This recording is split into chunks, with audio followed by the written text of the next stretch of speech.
it's not just your office space, but also just the expectations for when you're doing Zoom meetings or video meetings with your clients. And then we're going to go over a few interventions. I know that that is oftentimes what people really want when they come to these trainings. So I'm just going to talk about a few interventions that I've been doing with kids. I work with kids ages, I think my youngest client right now is 3, and my oldest client is probably 10 now. I'm not seeing any teenagers right now. So I tend to see younger children, which seems like it would be impossible on video chat, even with kids as young as 3. But yeah, so I thought I would talk a little bit about some of those interventions. And then, like Lynn said, we're gonna have some collaborative time in breakout rooms for you all to share what you're doing. Because like I said, I've been doing this for 6 weeks out of necessity. Probably all of you have been doing it too. And we all have a lot of incredible knowledge to share with each other. And also, it's just nice to see each other and commiserate a little bit. So I did put this quote here: success as a therapist is not found in doing something for the client, but rather in being someone for the client. I think it's really easy to forget that, especially when we're doing these Zoom meetings. We feel a little bit out of our element, and we forget that the most powerful thing that we can do is be a consistent, stable adult for our clients. And especially at a time like this where things are a little bit unstable or uneasy, for these kids to be able to see that safe adult that they know at a consistent time, even just showing up for your client and chatting and being there with your kiddo and their family is really powerful.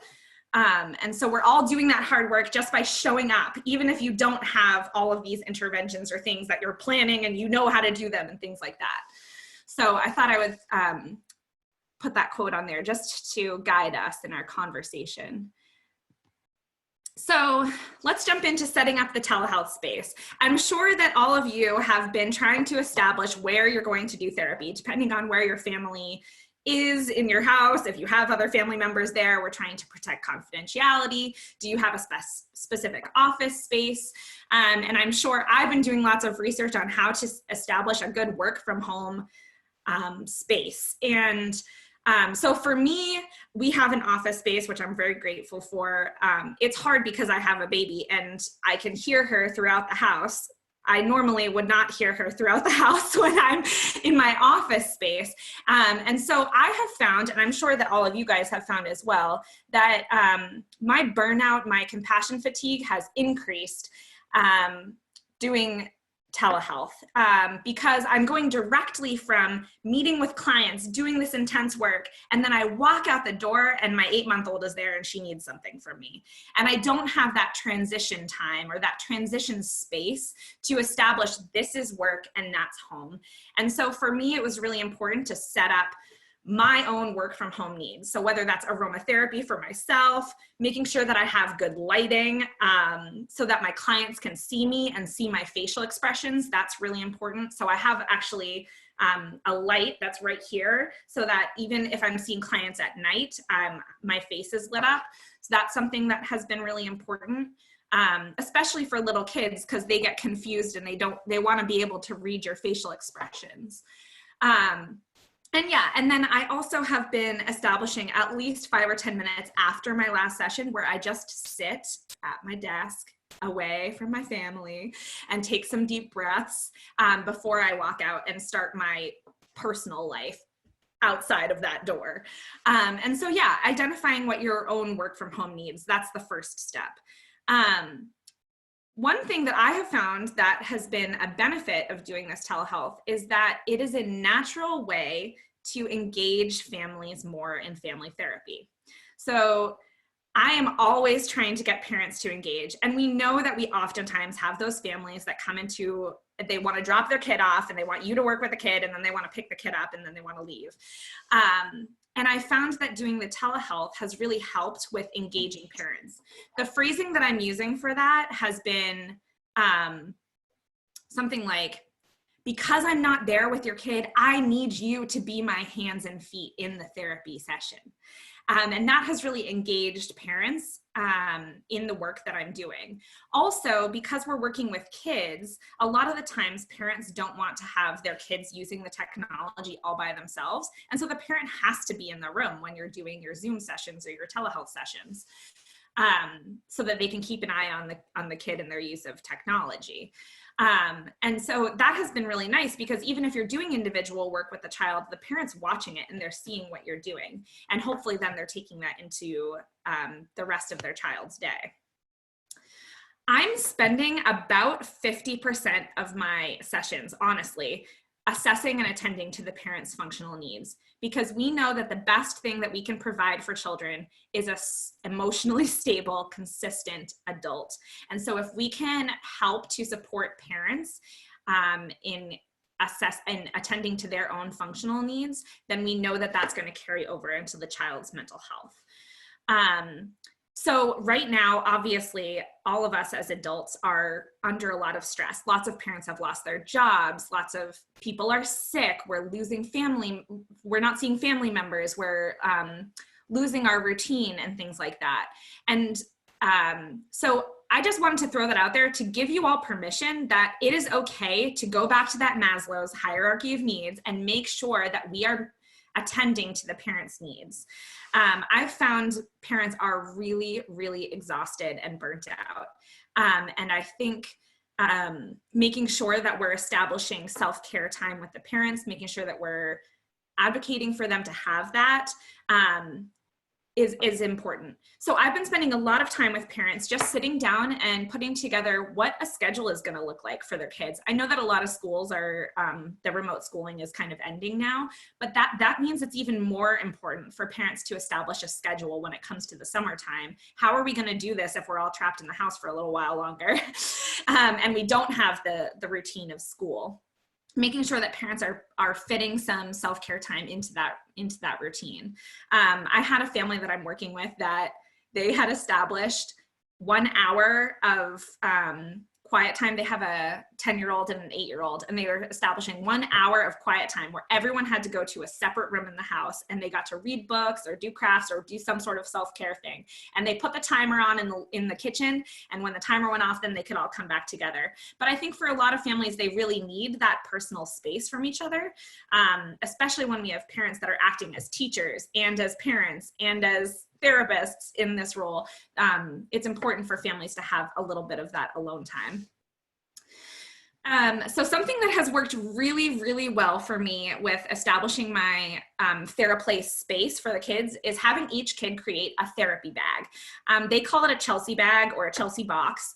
And what that does is it kind of helps with, when a kid comes into my office, there's the novelty of those cool toys that they don't have at their house that they get to play with. And they get all excited. They want to play with the puppets that I have, or the miniatures that I have, or the games. And so if they're at home, they're used to seeing the same toys over and over again. So what I've been doing is in the first session that I've had on Zoom with clients, I've had them go on a scavenger hunt around their house with a bag and collect a few toys that are not their favorite toys, because then they would miss them when they're not playing with them, but a few of their kind of other toys, backup toys, maybe things that they could put in this bag or box, and they would only pull out that bag or box when it's Chelsea time. And that kind of creates the novelty of those toys that they don't get to see that often. And then that also opens you up to the next session, or later on in the same session, if you want to do the scavenger hunt with the kids, if they can bring their tablet around or whatever, that they can show you all of the toys that they collected that they're going to use. And then you can kind of know that that's in your inventory of coming up with activities to do with them. And I have also told parents that their kid can go through the recycling bin. We can figure out how to use recyclables for those sorts of things, or old McDonald's toys, or I know lots of families are decluttering right now. So yeah, so putting together a Chelsea bag or a Chelsea box, and then coaching the parents on where to put that so that the kid isn't getting into it later on, and the parent can bring it out. Okay, it's time for Chelsea, and we pull out the box. And then one thing that I have found is also important is reiterating expectations. So we know when kids come into our physical office that we have expectations. For me, When kids come into my office, I make sure that they know that we have to have safe words and safe body in my office, that they know that they have to clean up their materials after they use them before we move on to a new activity. And kids know what to expect when they cross that threshold of the door into my office, whether or not those same expectations are held in their own homes. So it's so important to be very directive with kids when we're starting our Zoom meetings, to reiterate expectations. So where am I going to sit? What am I going to do? How long are we going to talk? Where can I see your picture on here? Can I, and also reiterating with kids and working with the parent on that, if I want to step away from session because I'm feeling overwhelmed, what do I do? Do I say, Miss Chelsea, hold on a second? Do I just hang up the call? Because I'm sure that that's happened to all of us, that we've had a kid who's been emotionally escalated and then they just hang up the call.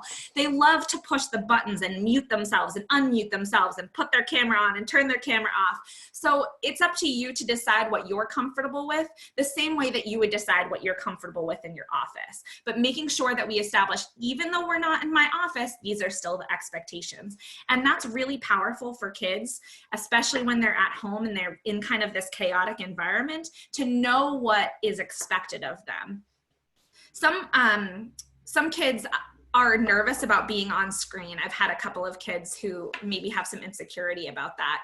And so negotiating with them, is it okay if my camera is like slightly over here and it's not centered on my face for right now? Or some kids don't know how to manipulate the camera so that it's on their face. So coaching them through what those expectations are. And that's why I put which buttons am I allowed to push? Can I push the mute button if I want to? Sure. Can I type in the chat if I want to? Sure. We get to negotiate that with kids. And I'm going to talk a little bit about exploratory play with the camera in the next slide. So, and the other thing when it's reiterating expectations is really important to reiterate expectations for parents. If you expect the parent to be in the room when you're video chatting with their child, you need to make that clear to them. If you're expecting the parent to be participating in it, you need to be clear with them. I have found that a lot of parents are taking my Zoom sessions as their self-care time. So they're like, okay, Chelsea's going to babysit my kid on Zoom and I'm gonna go do the dishes or whatever because I've been around this kid for 15 hours and I'm stressed. So if that's not what your expectation is of the parent, making sure that that's clear to them. Saying it like, I want to make sure that your child is safe on technology, and so I need you to be in the room with me just in case. Those sorts of things. So coming up with your own phrase to hold your expectations of the parents as well. Okay. So we're going to go into some of the interventions here, and I've kind of separated it into 3 different sections: engagement and mirroring, which are really powerful tools, super simple, but super important for kids to feel validated and heard and seen, especially in a time when parents are very stressed, the adults are stressed, and they're maybe not getting as much of that engagement as they want right now. And so engagement and mirroring, our next section is going to be sensory play, which we know is really important for emotional regulation. And then the last one is storytelling, which is a huge kind of meat of my practice. So I kind of started touching on exploratory play using the camera or whatever video platform. I'm using DoxyMe, that's what I have found, and I found that it's been working okay. I know there are different regulations and things like that, so making sure that you're checking with your own state guidelines around which sort of video platform you're using. But yeah, it is okay to spend a half an hour with the kid just playing with the camera. They want to zoom their face really up close and see if they can see up your nose. They want to, I know on DoxyMe, they have a little green microphone and it fills up with the noise, how loud you get. And so I've had a lot of kids that just want to go, ah, ah, ah, and see if they can fill the microphone all the way with the green. And that's okay. This is a weird thing. They're not used to doing this Zoom thing. Give them as much time as they need to see what happens if I turn this way. Can I mute? Can I unmute? Can I turn the camera off? And giving them that time to explore. What if I sink down here and then I can pop my head up and surprise her or something like that. Sometimes kids just want to walk around with you and show you all the things. Can you see my picture on the wall over here? And that's okay. This is exploratory play, and this is helping them feel safe in this therapeutic space. So yeah, I have spent full sessions just doing exploratory play with the camera or the video platform, and that's therapeutically relevant. It's okay. The second activity that I've been doing with kids, and this is another benefit of telehealth right now, is getting to do a treasure box activity where they can find a sacred object from around their house. Normally kids don't bring their, blankie or their stuffed animal, or maybe some of them do, to session, or a special picture. So what I've been doing is coaching them to go find one. Sometimes they want to bring more sacred objects to share with me. And so I have been, here, I'll grab mine, showing this photo of, these are all of the women in my family, my mom and my great-grandmother and my grandmother and my great-aunt, and that's me as a little baby with my bald head. So I have been sharing that, and I get to say, oh yeah, it's so special that I get to share this, this special thing about my family with you. And you get to decide how personal you want to get. You could just show, this is my favorite coffee mug, or whatever it is. But that has been really nice to see what really is important to that child in their house. Another version of an intervention that I've done with this is what's in your bag. A kid actually, one of my clients taught me this. I think that it came from the new Dora the Explorer movie or something like that, where they unpacked her backpack. And so it was really interesting, actually, because at the beginning of quarantine, she said, can we do what's in your bag? And I was like, sure. So I went and grabbed my work bag. I brought it over, and we took turns taking things out of our bag. We'd be like, look at this CVS receipt. Look how long it is. We did those sorts of things. She's one of my older kids. She's 10. And so she opened up her book bag and she pulled out her binder and her notebook and her planner and her pencil box. And she showed me, oh, I've got my chapstick and my highlighters, and look at my bag. And so we did that. And then a few weeks later, she said, hey, can we do what's in my bag again? And I said, sure. And I said, my bag hasn't really changed. And she said, oh, okay. So I got the diaper bag, showed her all the things in my diaper bag. And she pulled out her bag. And it was so interesting because what was in her bag this time was a face mask, hand sanitizer, tissues, gloves, her planner. Her planner was still in there. And we talked about what are the things that were there before that aren't there now, and what are the things that are there now that weren't there before, and how interesting it was that our bag has changed so much in a few weeks, that now what's significant and important to us is making sure that we have our face mask in our bag. And how does that feel? That kind of feels funny. And so yeah, the what's in your bag activity has been really, really interesting and fruitful for my kids. So I'm gonna actually take it off of screen sharing for a moment, just to talk a little bit about mirroring activities. Here we go. And if you guys, you might have me in gallery view, but you can also put me in speaker view if you want. But so one activity that I've been doing with kids, and this helps a little bit with that Zoom burnout that we've all been experiencing, where we're kind of sitting and we're staring at this tiny block. It's important, and kids are doing that too, because they're probably doing video chat meetings with their schools or FaceTiming with their family members. And so it becomes really easy to forget about our big body movements when we're on this tiny little screen. And so something that I've been doing with kids is movement mirroring or emotion mirroring. And so I'm gonna back up here. I'm in my office. We'll see if you guys can see me. A lot of this is coaching the kids through being able to control their camera where you want it to be so that they can see you. I'm gonna push my chair over here, and I'll come over here Maybe you can hear me. I'm very far away. Maybe I can come up very close and do this. And the kids can hear me that way. And then sometimes what I'll do is I'll start doing big movements and see, can you copy my movements on your side of the camera?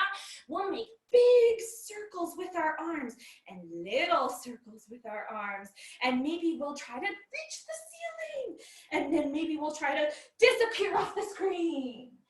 And getting those big movements in when these kids are kind of trapped in these tiny little boxes of a camera are really good. And then you can have the kid choose to do the movement mirroring. This can get a little dicey, but I actually even had a little boy, I think he's about 7 or 8, and he was going to be sometimes we call it Simon Says. So you can say, we're going to play Simon Says, put your arms up, and you can do that over the screen. And he was like, Simon says, get your yoga ball. And I was like, okay. So I ran out and I got my yoga ball from my bedroom, and I pulled it in, and then we rolled around because he has a yoga ball in his room. And he's like, Simon says, do a belly flop on your bed. And I don't have that, so I just pretended. But so there's so many things that you can do with that. And yeah, so sometimes it gets a little dicey. You decide what you're comfortable with your body.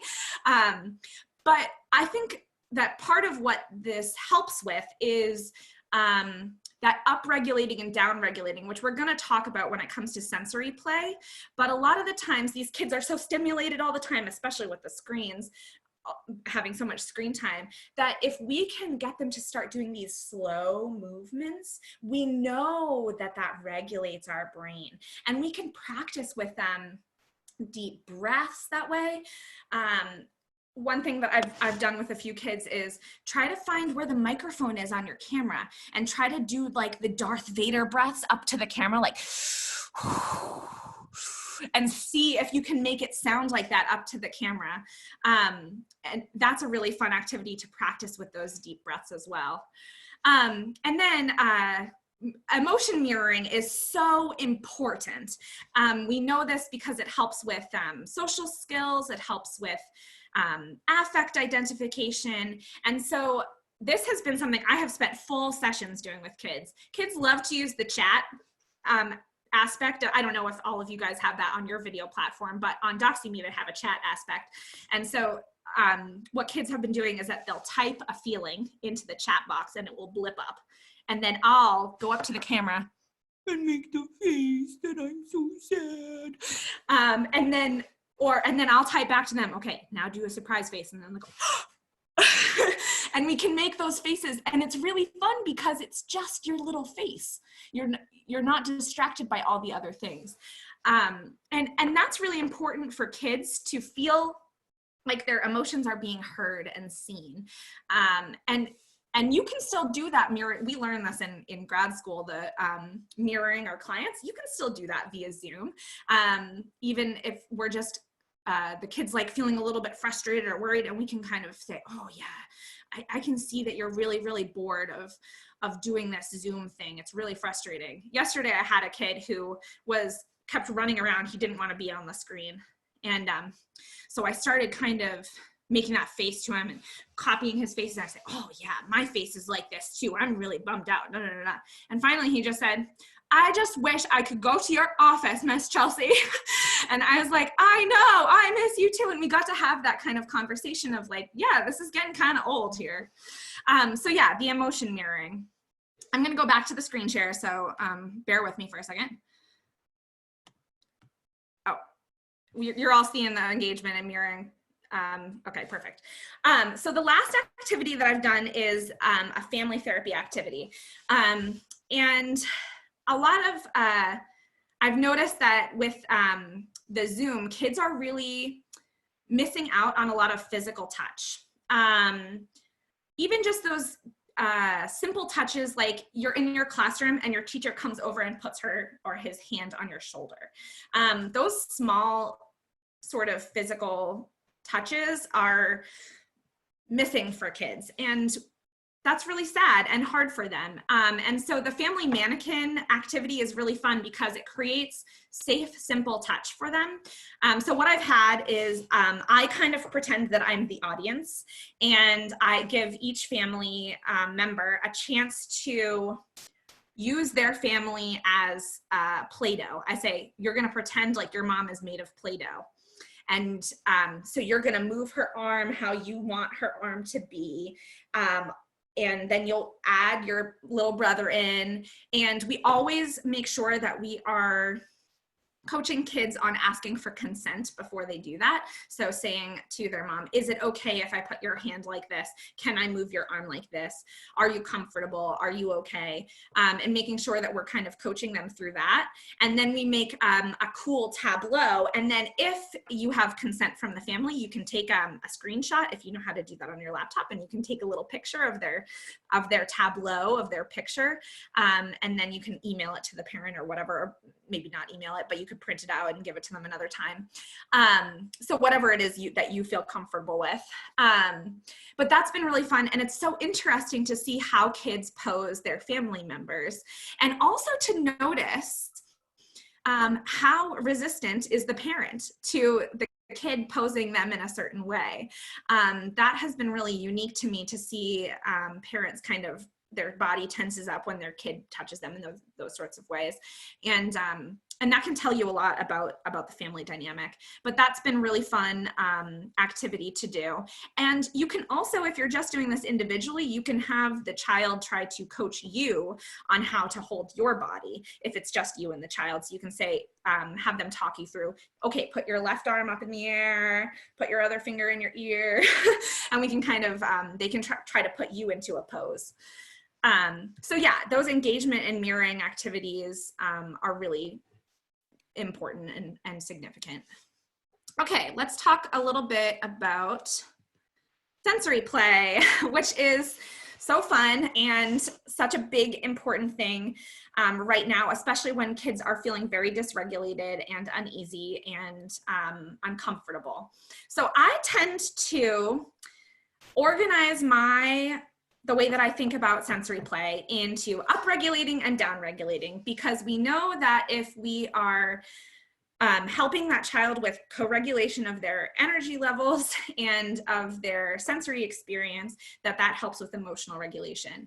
And so sometimes you want to do an activity that is upregulating, and sometimes you want to do an activity that is downregulating. And so if we are able to kind of manipulate that through the session, I think that that can really coach kids on how to regulate their emotions. And obviously, I find that to be much easier in the office, because I can kind of set a scene where I'm using my voice, or I'm using my body energy to kind of regulate their energy level and regulate their emotions.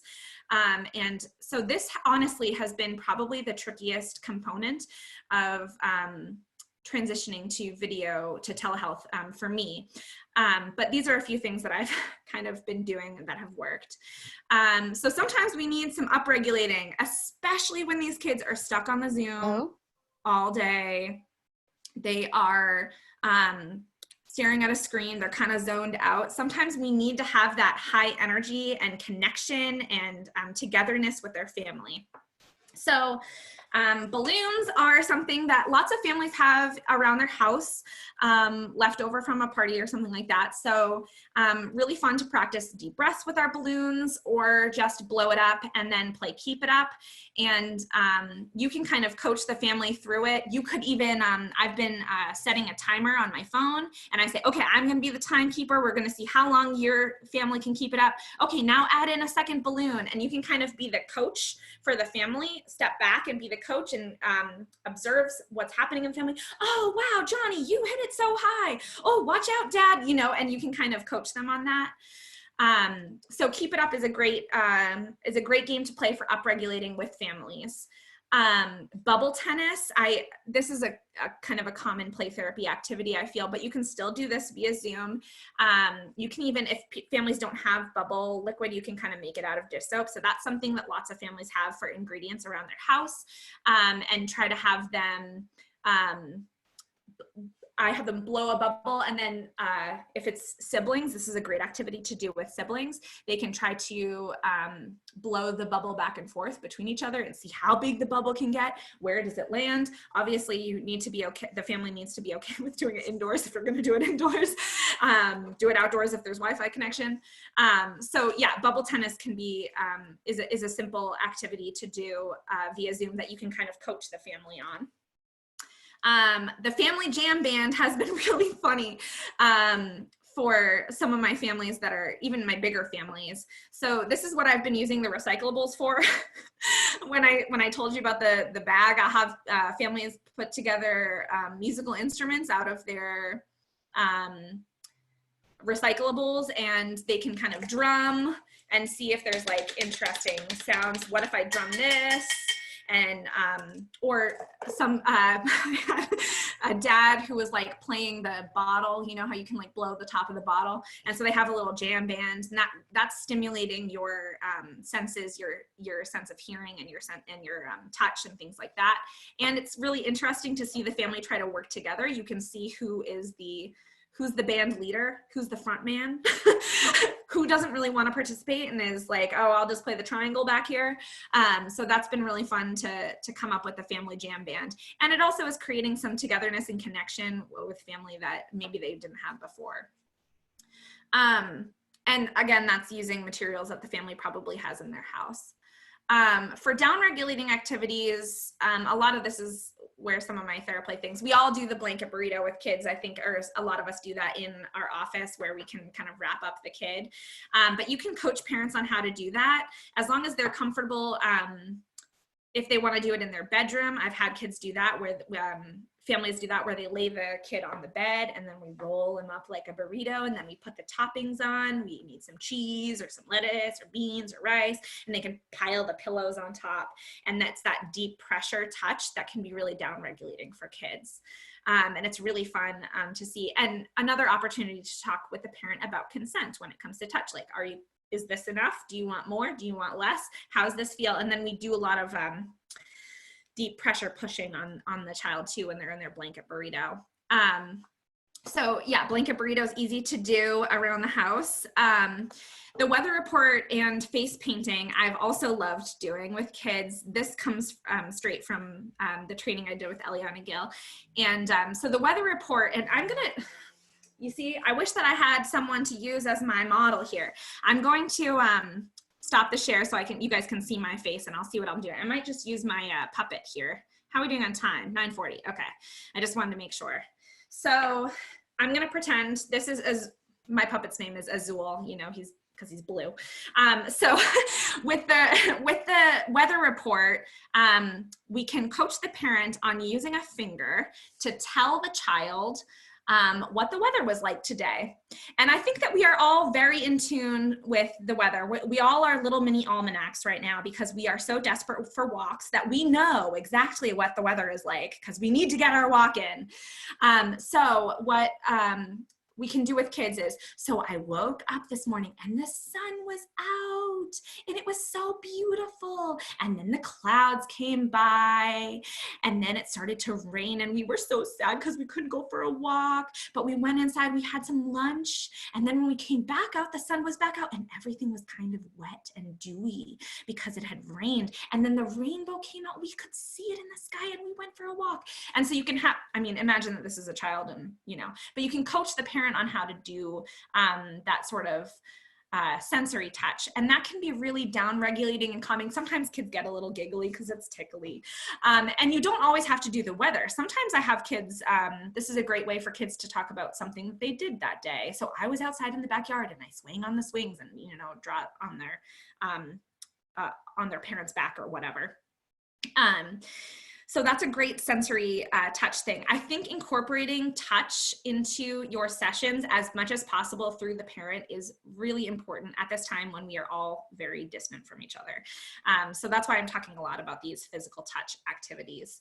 The other one that I've been doing with kids, and I don't have my paintbrush here because it's downstairs, I was crafting last night, but I'm gonna use this pencil, is face painting. So I have been doing this with kids too, where they can take their paintbrush and they can paint on their mom or dad or siblings' faces. Oh, you're going to be a butterfly. Here's the wings and here's your antenna. And actually this has translated great to Zoom because I have had kids paint my face. So I'll stick my face up really close and they'll be like, okay, you're going to be a tiger, and they'll paint on my face up on the screen. And that's been a really fun way to do that. That creates a little bit more, if you have a child who maybe is a little bit uncomfortable with some touch, this creates some distance between the parent and the child so that it's not all up in each other's business, but it might create a little bit more safe touch. Also a little bit safer to do with siblings. If there's some sibling conflict going on, it creates a little bit of a space. And you don't have to use a paintbrush. I mean, lots of families have paintbrushes around the house, but I've had families use Q-tips or erasers or any sort of long skinny thing, a straw, whatever, that's around the house. So yeah, that's the face painting. And then I'm gonna go back to the sharing screen here. The last thing I put on there is oobleck and slime. Oobleck, so I mean, pretty easy. You can use cornstarch, you can use lots of things to make oobleck, but that's a really great sensory experience to see how the kids are going to work together and try to coach. You can coach the parent and the kids on how to mix their oobleck or slime. I found that I can call or email the parent ahead of time and just say, can you make sure you have these materials ready for our session? And they'll have them out on the counter when I go to meet with them, so that we don't have to spend all of our time searching for the cornstarch in the pantry. But lots of kids are really into the slime making these days. And so that's something that you can coach the kid on. And because you're not there, you can kind of encourage them to describe what the sensory experience is for you. How's that mixing together? Something that I think is also cool because the kids are at home is that they can make different flavors or different kind of try to mix together different pantry items. I know that groceries are, a little bit tricky these days, but we all have a lot of peanut butter and jelly and things like that, but mix some peanut butter into your oobleck and see, like, does that change the texture? What if I add jelly in? What if I use this Jell-O or this pudding? And just see if we can kind of assess and think about what the best recipe for our oobleck is. And that kind of leads us into the last section of interventions that I want to talk about, which is storytelling. Many of us use sand tray in our offices, and obviously we're doing Zoom, so it's been tricky to transition our sand tray. I use sand tray pretty much every session with my kids, and that's like a huge component of my practice. So I've found that if you have a little bin of oobleck or slime, kids can use that as their sand tray. And so if they make the oobleck and then it's kind of slimy and they can stick their little figures into it, that's a way to do that. So I'm going to talk a little bit more about storytelling as well. Yeah, there's me. That's Nessie. She's my most favorite dragon puppet. Not that I pick favorites, but yeah. So puppets have translated amazingly to Zoom for me because of the illusion of using the puppets. If you don't have a puppet from your office or something like that, I mean, you can use a sock. You can use a sock, you can use a stuffed animal, you can use a paper bag. There's so many things that you could use at your house, and then the child can use from their house. Most kids have some sort of stuffed animal or something, and it doesn't have to have the hands hold. They can just hold the back of the stuffed animal. But I have found, and I'm not sure if you guys can see me because I have the screen sharing on, but I have found that I can kind of duck my head away from the screen, and then my little puppet Azul can be like, hi, how's it going? What are you guys doing today? Wow. Oh my gosh, I'm having such a hard time. I'm really missing my friends, but then I realized that I've got 3 heads attached. So like, I'm never actually socially distancing. And you can kind of act like, it's so much easier to do the illusion for the kids, and they really love it. They really get zoned into it. And then they can kind of come back and see, can I peek up and see? And then my puppet's here. And so puppet storytelling has been really, really fruitful for kids for that playtime. It's kind of free. Hey, Chelsea? Yep. Can I interrupt? We have some people who are asking, what is oobleck? Oh, oobleck. Oobleck is cornstarch and water. It's like it's a Play-Doh, like a homemade Play-Doh. There's lots of different recipes for it. If you just Google oobleck, OOBLECK. And yeah, there's lots of different recipes for slime or oobleck. But yeah, it's basically just some sort of mixture of cornstarch and water. Which I think a lot of families do have at their house. I'm trying to come up with like activities that we might have in our pantry. Oops. Hopefully that helped. I don't have a recipe for it, but if I find a good link for it, I'll share it. But yeah, there's lots of different things that you can, honestly, you can just make a big smush in a bowl, as long as it's okay with the parent to get a little messy. Just like find some pantry items and smush it all together and see if you can like, you know, mess with it. Kids like to get messy and things like that. Yeah. So. And I think somebody just put, Nicholas just put in the chat a link for how to make oobleck. Perfect. Yeah. Because a lot of us have like the thinking putty or Play-Doh or things like that, but yeah, making it is really fun. Okay, so sand tray activities. How have I been doing that? Because I feel like I couldn't do a session without sand tray, because it's just so important to me. So one thing that I found that has been really helpful is you don't have to have sand tray. You don't have to have sand. You don't have to have rice or beans or anything like that to do sand tray. The point of the sandbox is to establish the boundaries of the play space, to establish the sanctity, the sacredness of that play space, and separate that from the rest of our world. So a super easy way to do that is with a piece of copy paper. So if kids don't have a play space or like a bin with, a lot of kids do have kinetic sand, so you can ask them to use that or whatever. But if they don't have that, just using a piece of copy paper, an old piece of junk mail, whatever it is, you can have them put that down onto their paper. I'm actually going to turn off the share just one more time so that you guys can kind of see what I'm doing here. And I'm gonna tilt my camera down. This is how I'm doing sand tray when I'm doing it with kids. Because this is my desk, hi, and this is my little face. And here's my play space, is this piece of copy paper.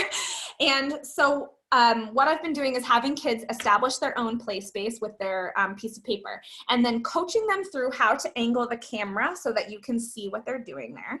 A lot of the time I'm including family members in this, just because this is that opportunity where you say, hey, mom and dad, I need you to be my hands and feet here so that you can move around the figures.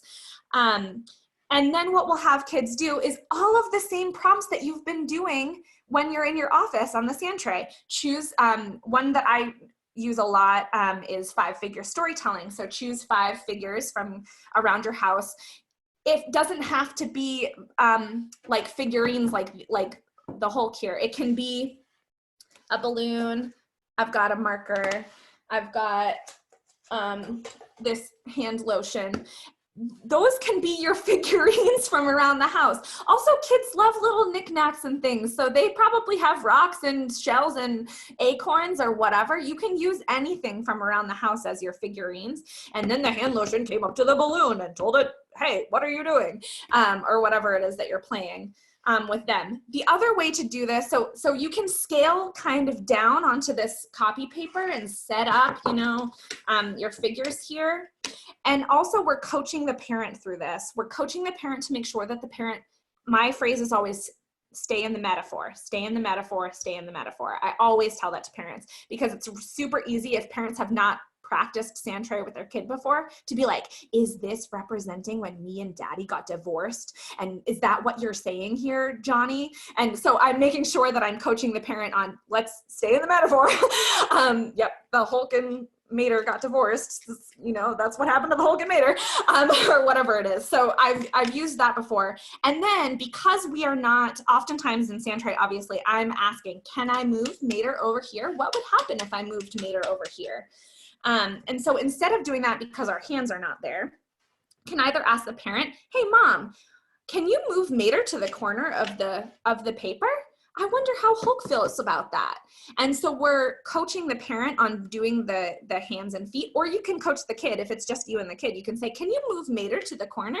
Where does Hulk go if Mater moves to the corner? And making sure that I always start with, I wonder. That's like a phrase that I use all the time. I wonder what Hulk would do if Mater was trying to drive off the paper, and things like that. So we can coach kids by asking those wondering questions. You can also scale. I've talked about scaling up and scaling down. So you can also scale up. Lots of kids have trucks in their living room. And so if you don't want to use the paper, you can use their an area rug in their bedroom as the play space. And you can scale up the sandbox so that they can drive the cars around, and we can still do that storytelling aspect. So I'm going to go back to screen share. I know that I keep jumping back and forth. Hopefully that's okay with you guys. Yeah, so I talked about scaling up or scaling down, including family participation. And that's been really, really interesting for me. I had, I think this was last week, I had a kiddo who he just got adopted actually by his great aunt, I think. And it was really interesting. He has all these Playmobil figurines, and to see her, she was like, okay. And then the panda comes along, and he kept correcting her to say, no, you have to put all the pandas together, all the squirrels together, all of the deer together. And because they're a family. And so he was really kind of emphasizing the importance of having all of those animals together.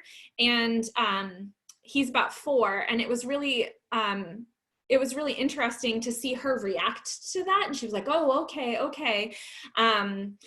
And then she kind of kept trying to be like, well, what if the panda and the squirrel are family? They're not exactly the same animal, but they could still be family, to see them kind of navigating what does it mean to be adopted if we're not actually, if we're not what traditional biological family looks like. And then he went outside to play for the last 15 minutes. And then I was able to kind of debrief with her. And she was one of those ones that I had to say, stay in the metaphor. So that's been good. So some prompts that I've been using for storytelling or scene building are safe space. Safe space is the first one. I think I've done that with every single one of my kids. I'm gonna sit up here. I'm just like kneeling on the floor here. So I think right now when the world feels very unsafe, it's really important for all kids. I do this with all of my kids who have trauma history, but I think it's important for all kids to establish what makes them feel safe. And so this is one where you can really scale up. I had a kid, they had to order a new refrigerator. And so they had the refrigerator box, and he was like, oh, we have this cool refrigerator box. And I was like, perfect, let's make it your safe space. And so we brought all of his pillows and his blankets in. You can have them create blanket forts somewhere in their house, and that's their safe space, and talk about what safety is and what that means. You can scale it down and create a safe space for Hulk here or whatever it is. The personality islands is one that I learned from Tammy Van Hollander. I've been watching her YouTube channel. I'll talk to you guys about that later. But the personality islands are from Inside Out. You know how Riley has all those little islands? So you can have kids either draw on a piece of paper and then show it to you. They're different personality islands. Or you can have them build it with figurines. Like Humor Island or Hockey. I know Riley has like Hockey Island and Family Island. And then you can talk about what's significant to you as well. You can create your own islands. The family figurines, which is like choose a figurine that represents each member of your family. One thing that I've done with kids is I've had them go around the house and choose an object that is important to every one of your family members. So that tells you a lot if he goes and grabs mom's iPhone or goes and grabs the remote or goes and grabs mom's coffee mug.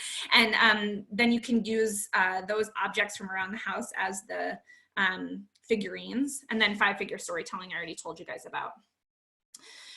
So yeah, those are some storytelling and scene building activities that I've been doing. And just to keep us on track for time, because I know it is 9:57. Lynn, I did it. I'm pretty impressed with myself here. So I did put, and I think Lynn sent this out to you guys. I wanted to put this out here. Like I said, I was not doing telehealth before this. Okay. I've been, like I said, I've been an expert here in TelePlay Therapy for about 6 weeks now. I'm totally, but I have been using all of these resources here to train myself. So if you haven't seen these resources, I really recommend. Tammy Van Hollander is a great play therapist. She has a YouTube channel, and she has been uploading videos where she interviews other experts on what they're doing for play therapy. That's where I've gotten a lot of my ideas from. She's amazing.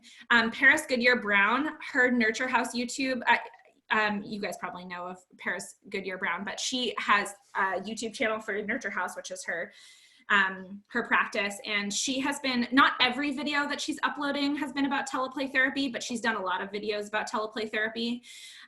There's another play therapist.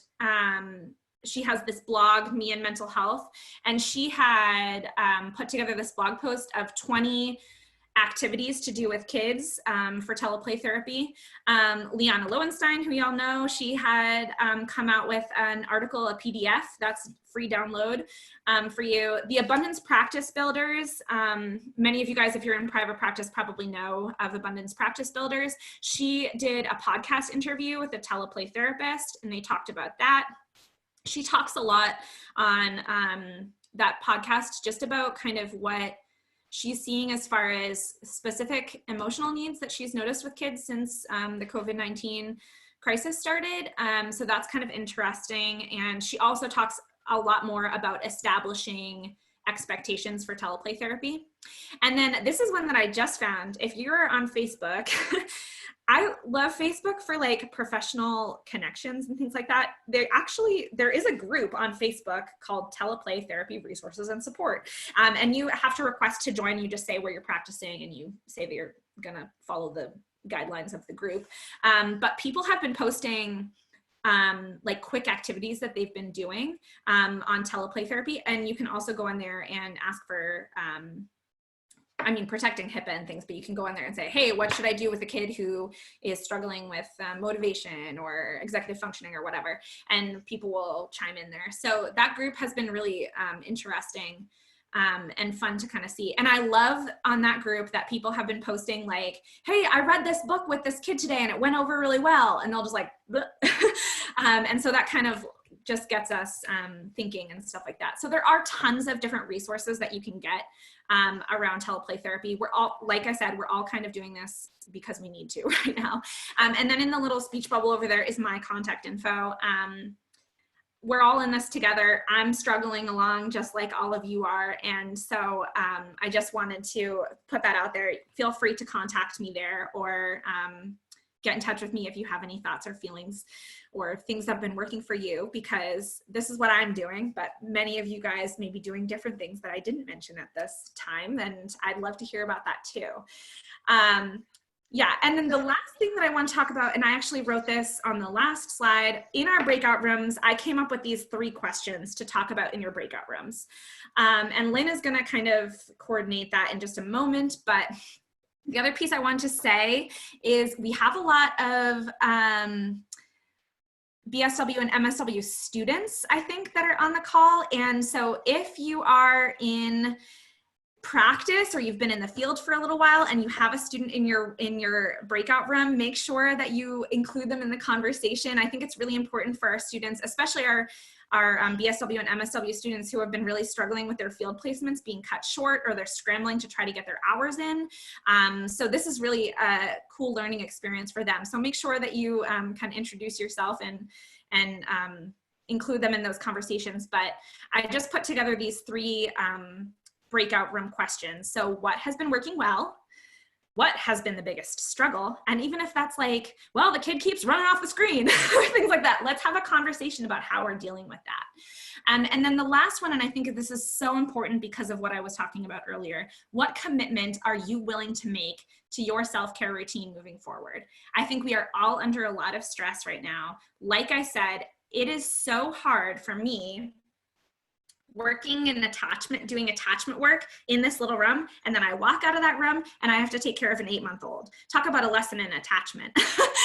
It's a lot, and it's been really hard. And my husband has noticed, because I come out of the room and my brain is still spinning from that session. What could I have done differently? What went well? What should I do next week?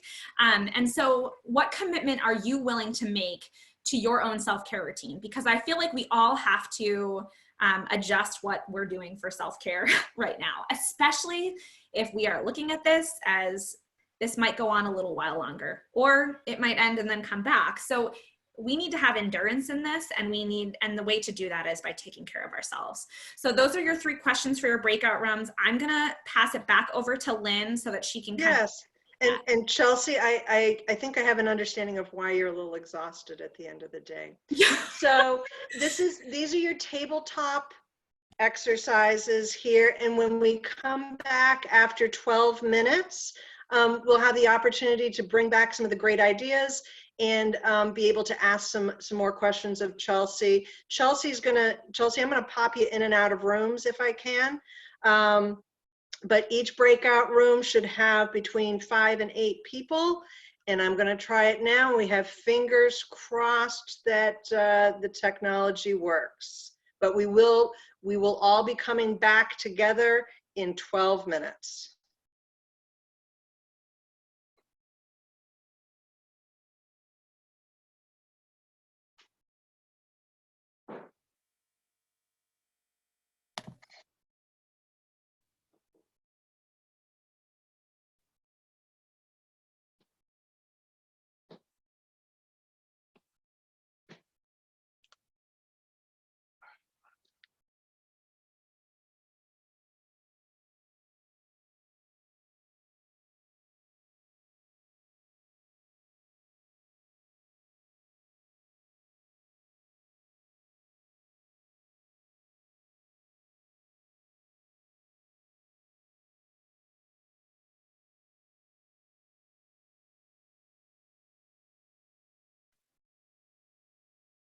Ellen, have you got it?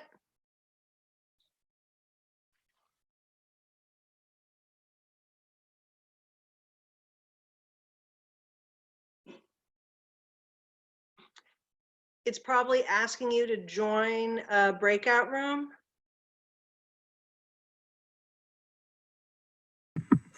So I lost Wi-Fi for a few minutes there. I didn't get the directions. No, I'm going to put you into a room. How's that? Thank you.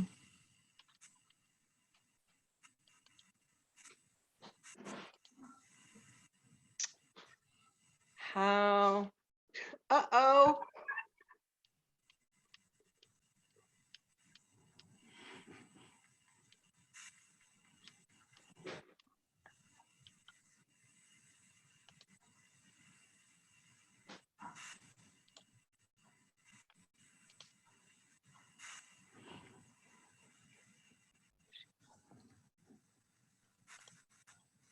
I'm so sorry, Ellen. I'm trying to figure out how to do this. Materials, toys I'm using for that. I think earlier when you were talking about the bag, but I'm not sure. Yeah, Legos are an easy thing to use for that. Hold on, Chelsea. You'll want to wait till everybody's back in. Okay. It's like Everyone's popping up. All of your beautiful faces coming back with so much knowledge and expertise for all of us. We'll see how many people actually return. I think everybody will. Yeah. I think everybody's back in. Oh, wait, I'm gonna wait till the number. Nope. I think there were 7 pages earlier, so we're at 6 pages now, but we may have lost some people. No, I think it's just a matter of that the Zoom needs to put people back in.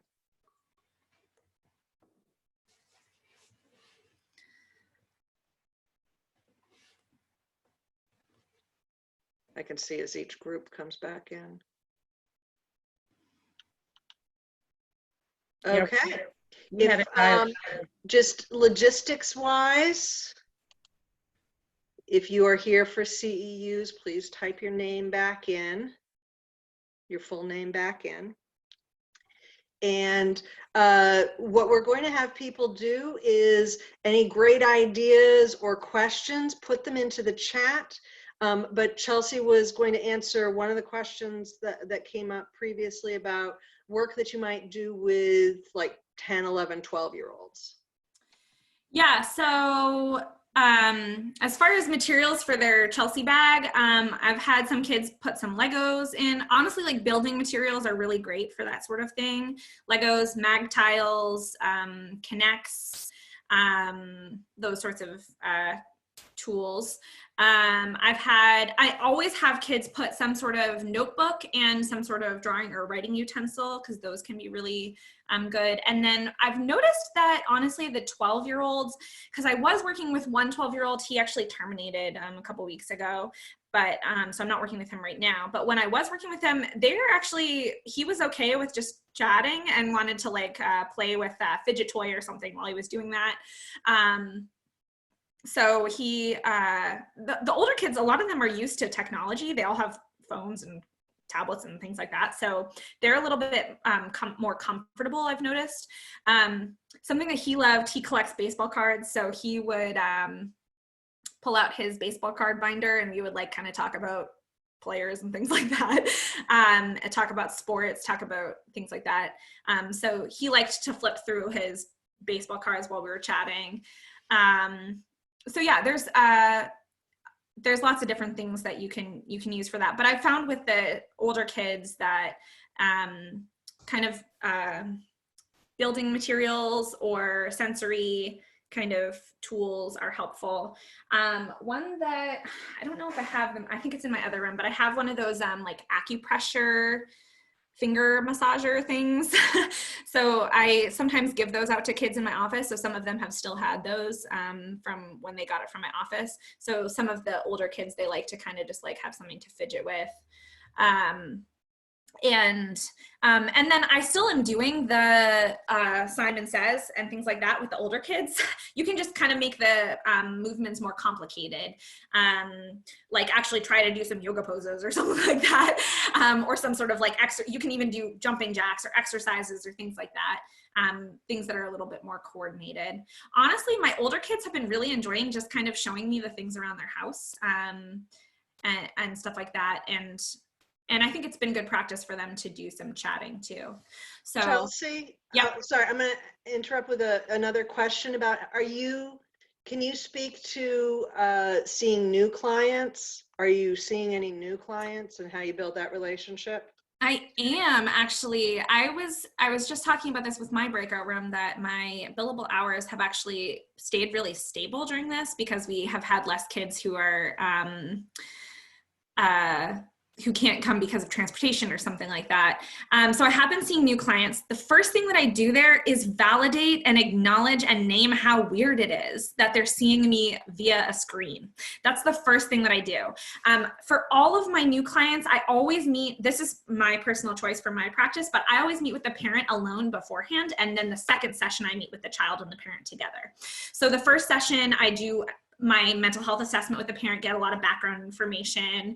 And then during that session with the parent, which is via Zoom, I talk to them through what it's going to be like. So you're going to go onto this link on DoxyMe, and we're going to talk about, and for the beginning of the session, I'll check in with you for about 5 or 10 minutes and we'll talk about how the week has been. Then I'll do an activity with the kid, and then we'll come back and check in at the end. I just give them a lot of front loading about what to expect, and acknowledge and name how weird it is that we're meeting this way. And I think in that case, it is even more important to do that treasure box activity where we're talking about something that's significant to you and to the child, to make sure that they're sharing something that's information, that sharing something about themselves, so that you're doing that rapport building, because the rapport building is really hard via Zoom. It really is. And so sometimes what I do is say, oh, look at my office. See, that's our hydroponic system for growing our lettuce. And here's my shelf over there and my printer. And I can kind of, as long as you're comfortable with it, give them a little tour of your office.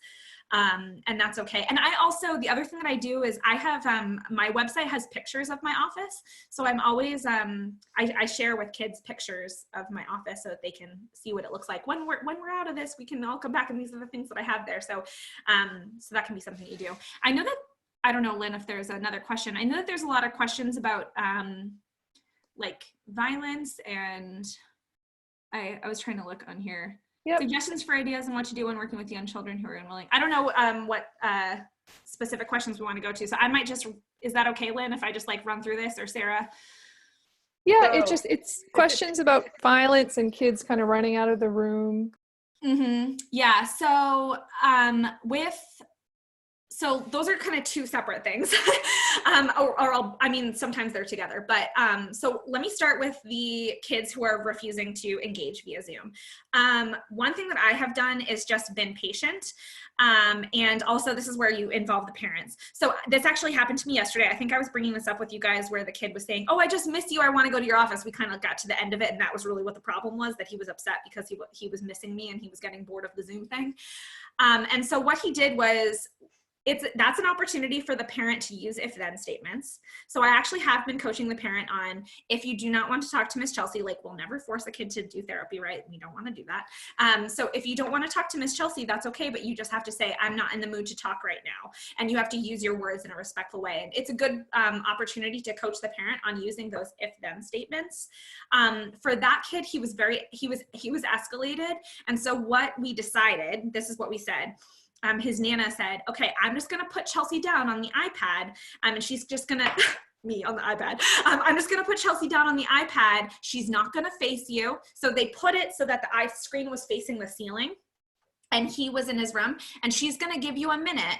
And that's what I said. I said, I'm going to give you a minute. I'm just going to sit here quietly. I'll be here when you're ready. And so that's what I did, was I was like, I'm here. And then what I noticed, this is what he did. He was being very quiet. And then he was going like, peek. Oh, she's still here. And then he would like go away and he'd do something. And then he would make a noise like, So I knew that he was trying to engage with me. He was just a little bit escalated. And so I kind of let him guide the way. And what I had told him is, I said, I'm going to sit right here and I'm just going to do some paperwork. And when you're ready to talk, we can talk. That's what I told him. And so I pulled out my planner and I pretended like I was doing paperwork, and then he came over and he said, Miss Chelsea, I don't want to distract you from your paperwork. And I said, oh, buddy, you are the most important thing to me. I can do my paperwork later. I just wanted to give you some space and when you're ready. And so being able to let them decide what their physical space is and when they're ready to talk, I think that's perfectly fine. And guess what? If you have a kid who's just absolutely not having it, that's okay. Take the time to check in with the parent. How are they doing with their self-care? How are they doing with their behavioral plan? How is homeschooling going? And so you can use that session to check in with the parent. But I have found that I'm able to coach the parent on behavioral modification in the moment. As far as family violence, kind of those significant sort of issues that may be going on, and we are seeing our clients' homes, which sometimes we don't see when we're in practice. That's where we kind of have to go back to that Maslow. So in those times, you're probably not trying to do as much storytelling and like elaborate emotional regulation activities. You are trying to make sure that the parent and the child's needs are met. And obviously we're following all of our crisis protocols and all of our reporting protocols that we need to before, that we had to before. But yeah, so I would say was that what the question was about, Sarah? Oh. So the question was more, can you hear me? The question was more about if there's violence coming up in the play, how to respond to that. Oh, yeah. With curiosity. That is always how I respond to those things. And also if the parent is there and observing it, making sure that we are attending to the parent's response to it too, because we don't want the parent to be responding like, don't kill the Hulk or whatever, stay in the metaphor, it's okay, let's talk about this after, making sure that we're wrapping around the parent, because I think that the parent's response to that can be really strong sometimes.